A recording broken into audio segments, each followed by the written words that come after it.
হ্যাঁ বোন। আমি এলিয়ানা, অমুসলিম, পেশায় একজন শিক্ষক। আপনাকে এই সুন্দর লেকচারের জন্য অনেক ধন্যবাদ। আমার একটা প্রশ্ন আছে। আমার মনে হয়েছে মুসলিম পুরুষদের একাধিক বিয়ে করাটা অনৈতিক আর অশ্লীল। আপনি এ ব্যাপারে কি বলবেন? আমি এ ব্যাপারে কারণটা জানি, তবে এখানে আপনার দৃষ্টিভঙ্গিটা জানতে চাচ্ছি। আর যদি কখনো খ্রিস্টান ধর্ম আর ইসলাম ধর্ম একত্রিত হয়, আমার মতে মুসলিমদের একজন স্ত্রী থাকাই উচিত। বোন, খুব সুন্দর প্রশ্ন করেছেন। খুবই কমন প্রশ্ন, খুবই গুরুত্বপূর্ণ প্রশ্ন। আপনি বললেন যে আপনার কাছে মনে হয় মুসলিম পুরুষদের একাধিক বিয়ে করাটা হচ্ছে একটা অনৈতিক কাজ, আর আপনি বললেন যে খ্রিস্টান এবং মুসলিমরা যদি কখনো একতাবদ্ধ হয় তাহলে খুব ভালো হবে। আমিও সেটাই করতে চাই। তো একতাবদ্ধ হবে সত্যের উপর ভিত্তি করে, মিথ্যার উপর নয়। কোরআন হচ্ছে এই পৃথিবীর বুকে একমাত্র ধর্মগ্রন্থ যেটা বলছে মাত্র একটা বিয়ে করো। পৃথিবীতে আর কোনো ধর্মগ্রন্থ খুঁজে পাবেন না, হোক সেটা বাইবেল অথবা ধরেন রামায়ণ অথবা মহাভারত কিংবা বেদ। কোরআন বাদে আর কেউ বলছে না মাত্র একটা বিয়ে করো। হিন্দু ধর্মগ্রন্থ পড়লে দেখতে পাবেন, যদি হিন্দু ধর্মগ্রন্থ পড়ে দেখেন রামায়ণ, সেখানে শ্রীরামের বাবা রাজা দশরথ, তার একাধিক স্ত্রী ছিল। এরপর মহাভারত পড়লে দেখবেন শ্রীকৃষ্ণ, তার কতজন স্ত্রী ছিল? 4 জন, 10 জন, 1000 জন, তার ছিল 16,108 জন স্ত্রী। এরপর বাইবেল পড়েন, বাইবেল পড়লে দেখবেন সুলাইমানের 700 জন স্ত্রী ছিল। বাইবেলের কথা অনুযায়ী ইব্রাহিমের 3 জন স্ত্রী ছিল। তাহলে বাইবেলের কথা অনুযায়ী, ইহুদি আর খ্রিস্টান ধর্ম অনুযায়ী একজন পুরুষ যত খুশি বিয়ে করতে পারে, 4, 5, 10, 1000, কোনো সীমা পরিসীমা নেই। ইসলাম একটা সীমা বেঁধে দিয়েছে। কোরআন বলছে সূরা নিসা অধ্যায় নম্বর 4 আয়াত নম্বর 3, তোমার পছন্দের নারীদের বিয়ে করো 2, 3 বা 4 জনকে, তবে যদি সুবিচার করতে না পারো তাহলে একটা বিয়ে করো। হিন্দু ধর্ম অনুযায়ী, খ্রিস্টান ধর্ম অনুযায়ী একজন পুরুষ যতজন নারীকে ইচ্ছে বিয়ে করতে পারে, 1 জন, 5 জন, 10 জন, 20 জন, 1000 জন, 10,000, কোনো সীমা নেই। ইসলাম বলছে পছন্দের নারীদের বিয়ে করো 2, 3 বা 4 জন, তবে সুবিচার করতে না পারলে মাত্র একটা বিয়ে করো। তাহলে ইসলাম বলছে সুবিচার করতে পারলে একাধিক বিয়ে করবেন, তা না হলে করবেন না। আর সুবিচার করতে পারলে সর্বোচ্চ 4 জন। এবারে আসুন দেখি কোরআন কি বলছে। পবিত্র কোরআনে সূরা নিসা অধ্যায় 4 আয়াত নম্বর 129, স্ত্রীগণের প্রতি সুবিচার করা কঠিন, সেজন্য তাদের থেকে পুরোপুরি মুখ ফিরিয়ে নিও না। অনেকের মনে এরকম ভুল ধারণা আছে যে ইসলামে 4 জন স্ত্রী থাকা বাধ্যতামূলক। এটা বাধ্যতামূলক না। একাধিক স্ত্রী রাখার ব্যাপারটা ঐচ্ছিক ব্যাপার, এটা মুবাহ। তবে যদি একাধিক বিয়ে করেন আর সুবিচার করতে না পারেন তাহলে সমস্যায় পড়ে যাবেন।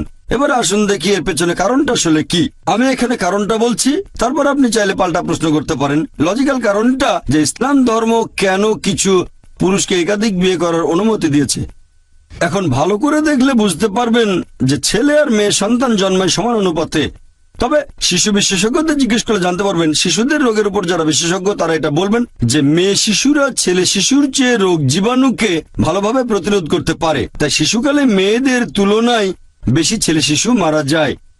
তারপরে সময় বয়ে যায়, মানুষ মারা যায় ধূমপানের কারণে, তারপর মারা যায় বিভিন্ন রকম অসুখ বিসুখে, মারা যায় মদ পানের কারণে, মারা যায় যুদ্ধে, অ্যাক্সিডেন্টেও মারা যায়।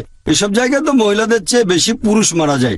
যদি এখনকার দিনের পৃথিবীর দিকে তাকান, পৃথিবীতে এখন মহিলাদের সংখ্যা পুরুষদের চেয়ে অনেক বেশি, পুরুষের তুলনায় মহিলার সংখ্যা বেশি। তৃতীয় বিশ্বের কিছু দেশ এটার ব্যতিক্রম, যেমন আমার নিজের দেশ ভারত, সেখানে মহিলাদের সংখ্যা পুরুষদের চেয়ে কম। এটার প্রধান কারণ হলো মেয়ে ভ্রূণ হত্যা করা আর মেয়ে শিশু হত্যা করা। যদি মেয়ে ভ্রূণ আর মেয়ে শিশু হত্যা করার মতো অশুভ কাজটা বন্ধ করা হয় তাহলে ভারতেও একসময় মহিলার সংখ্যা অনেক বেশি হয়ে যাবে পুরুষের তুলনায়। এখনকার পরিসংখ্যান অনুযায়ী শুধু নিউ ইয়র্কে পুরুষের তুলনায় মহিলার সংখ্যা বেশি প্রায় 10 লক্ষ। শুধুমাত্র আমেরিকাতে পুরুষের তুলনায় মহিলাদের সংখ্যা বেশি 78 লক্ষ। শুধু জার্মানিতে পুরুষের চেয়ে মহিলা বেশি 50 লক্ষ। শুধু যুক্তরাজ্যে পুরুষের তুলনায় মহিলা বেশি 40 লাখ। শুধু রাশিয়ায় পুরুষের চেয়ে মহিলা বেশি 90 লাখ। আর এটা আল্লাহ শুধু ভালো জানেন পুরো পৃথিবীতে পুরুষের তুলনায় মহিলার সংখ্যা কতজন বেশি। আর ধরেন তর্কের খাতিরে আপনার কথা মেনে নিলাম যে একজন পুরুষ মাত্র একজন মহিলাকে বিয়ে করবে।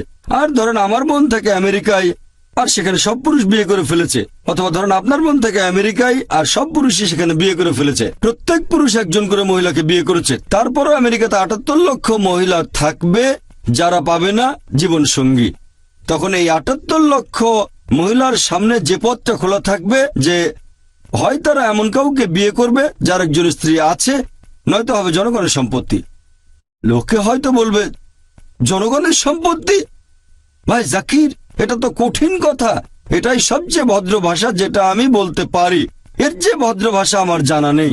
হয় একজন পুরুষকে বিয়ে করেন যার একজন স্ত্রী আছে, নয়তো হবেন জনগণের সম্পত্তি, আর কোনো উপায় নেই। তাহলে বুঝতে পারছেন যে আমেরিকার পরিসংখ্যান অনুযায়ী একজন সাধারণ আমেরিকান বিয়ে করার আগে তাদের গড়ে ৮ জন যৌন সঙ্গী রাখতে পারে। কারো হয়তো 2 জন, কারো 10 জন, কারো বা 20 জন। বিয়ে করার আগে গড়ে 8 জন যৌন সঙ্গী থাকে। আর আপনি চাইলে যতজন খুশি রক্ষিত রাখতে পারেন, 1 জন, 10 জন, 20 জন, কোনো সমস্যা নেই। তবে আইনসঙ্গতভাবে একাধিক স্ত্রী তারা হজম করতে পারে না। যে কোনো ভদ্রমহিলাকে জিজ্ঞেস করেন, যদি কেউ একজন পুরুষের আইনসম্মত দ্বিতীয় স্ত্রী হয়, সে নিরাপত্তা পাবে, সম্মান পাবে, তার অধিকারগুলো পাবে। আর রক্ষিত হলে সেখানে কোনো সম্মান নেই, কোনো অধিকার নেই, তাকে নিচু করা হয়েছে। তাহলে ইসলাম মানবজাতির সমস্যাগুলোর সমাধান দেয়। বর্তমানে পৃথিবীতে পুরুষের চেয়ে মহিলার সংখ্যা অনেক বেশি। আমার মতে ইসলাম ধর্ম কিছু পুরুষকে একাধিক বিয়ে করার অনুমতি দিয়েছে যাতে করে মহিলারা ভদ্রভাবে থাকতে পারে। তা না হলে এটা সম্ভব নয়। আমি আপনার সঙ্গে একমত। আপনার কথাটা আমি মানিব যে একজন মহিলা তার স্বামীকে শেয়ার করতে চাইবে না। আমি আপনার সঙ্গে একমত, মহিলারা স্বামীকে শেয়ার করতে চাইবে না কখনোই। আর সাধারণ পরিস্থিতিতে কোনো মহিলাই চাইবে না যে তার স্বামী আরেকটা বিয়ে করুক। তবে ইসলামিক শরিয়া বলছে একটা বড় ক্ষতি ঠেকানোর জন্য ছোট ক্ষতি হওয়া ভালো। একজন ভালো মুসলিম মহিলা যে পৃথিবীর অবস্থা জানেন, সে এই ছোট ক্ষতি মেনে নিতে আপত্তি করবে না। মানে স্বামীকে শেয়ার করা যাতে বড় ক্ষতি ঠেকানো যায়, অর্থাৎ আরেকজন বোনকে যেন জনগণের সম্পত্তি না হতে হয়। হ্যাঁ বল, আর কিছু বলবেন? আমি এটাকে অনৈতিক বলছি, কারণ যে মহিলার একাধিক পুরুষ সঙ্গী থাকে সে একজন খারাপ মহিলা, কিন্তু একজন পুরুষের একাধিক স্ত্রী থাকলে সেখানে কোনো সমস্যা নেই, তাই না? এই প্রশ্নটা খুব সুন্দর বোন। আপনি প্রশ্ন করলেন যে কোন পুরুষের একাধিক স্ত্রী থাকলে সে কি ভালো মানুষ? না, একজন পুরুষের একাধিক স্ত্রী থাকলে কোনো সমস্যা নেই, তবে একাধিক স্ত্রী থাকলেও সে খারাপ হতে পারে। যেমন ধরেন আমেরিকায় কারো রক্ষিতা আছে, হয়তো 4 জন, 5 জন অথবা 10 জন, এমনকি ভারতেও সে একজন ভালো লোক না। তবে সে যদি হয় আইনসম্মত স্ত্রী, যদি সে বিয়ে করে, বিয়ের সময় তাকে প্রাপ্য অধিকারগুলো দেওয়া হবে, মোহর দেওয়া হবে, একই সময় সুবিচার করা হবে, তাহলে সে ভালো মানুষ। তবে আপনার পাল্টা প্রশ্ন যে মহিলারা কেন একাধিক পুরুষকে বিয়ে করতে পারে না, ঠিক? এটাই তো আপনার প্রশ্ন, যে মহিলারা কেন একাধিক বিয়ে করতে পারে না, এই তো? আসলে আমি বলতে চাচ্ছি, যদি মহিলাদের সংখ্যা কমে যায় আর পুরুষের সংখ্যা বেড়ে যায়, তাহলে একজন মহিলার 2-3 জন স্বামী থাকতে পারে। খুব সুন্দর প্রশ্ন করেছেন যে যদি এরকম হয়, তবে আল্লাহ সুবহানাহু ওয়া তাআলা আমাদের সৃষ্টিকর্তা, তিনি অনেক ভালো জানেন আমাদের চেয়ে, তিনি আমাদের স্রষ্টা। এখানে কারণটা হচ্ছে আল্লাহ মহিলাদের শক্ত করে বানিয়েছেন। মহিলারা মেডিকেলি পুরুষের চেয়ে অনেক বেশি শক্ত। এটা কি জানেন? আমি একজন মেডিকেল ডাক্তার। মেডিকেলি মহিলারা পুরুষের চেয়ে অনেক বেশি দিন বাঁচে। আমরা ভাবি পুরুষের শক্তি বেশি, শরীরের জোরটা একটু বেশি, তবে মেডিকেলি মহিলাদের শক্তি বেশি। মহিলারা অনেক দিন বেশি বাঁচে। মহিলাদের গড়ায়ু পুরুষের আয়ুর চেয়ে কয়েক বছর বেশি। শিশুকালেও মেয়েরা তুলনায় কম মারা যায়।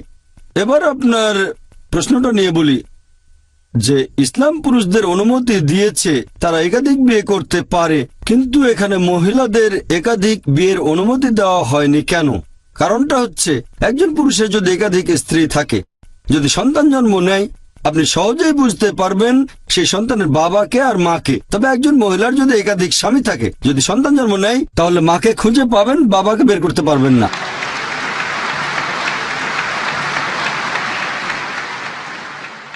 তারপর সন্তানকে স্কুলে ভর্তি করতে যাবেন, এর বাবার নাম কি? তখন হয়তো 2টো নাম দিতে হবে।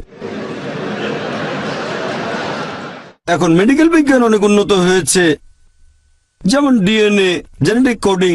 এখন বলতে পারবো বাবাকে আর মাকে, এখন সেটা আগে সম্ভব ছিল না। ইসলাম পৃথিবীতে আছে স্মরণাতীতকাল থেকে। এটাই একমাত্র কারণ নয়, এছাড়াও আরো কিছু কারণ আছে। প্রাকৃতিকভাবেই মহিলাদের তুলনায় পুরুষের যৌন তাড়না বেশি।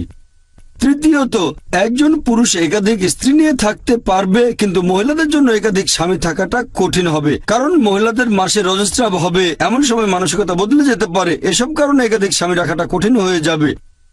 এছাড়াও এখনকার দিনের বিজ্ঞান আমাদের বলে যে একজন পুরুষের যদি একাধিক যৌনসঙ্গী থাকে আর তাদের প্রতি বিশ্বস্ত থাকে, যেমন একজনের যদি একাধিক স্ত্রী থাকে, একাধিক যৌনসঙ্গী থাকে, আর তারা সবাই যদি একে অন্যের প্রতি বিশ্বস্ত থাকে, তাহলে সেই পুরুষের অথবা সেই মহিলার কোন রকম যৌনবাহিত রোগ হবে না। তবে একজন মহিলার যদি একাধিক যৌনসঙ্গী থাকে, যদি তার একাধিক স্বামী থাকে, তাহলে তাদের যৌনবাহিত রোগ হবে।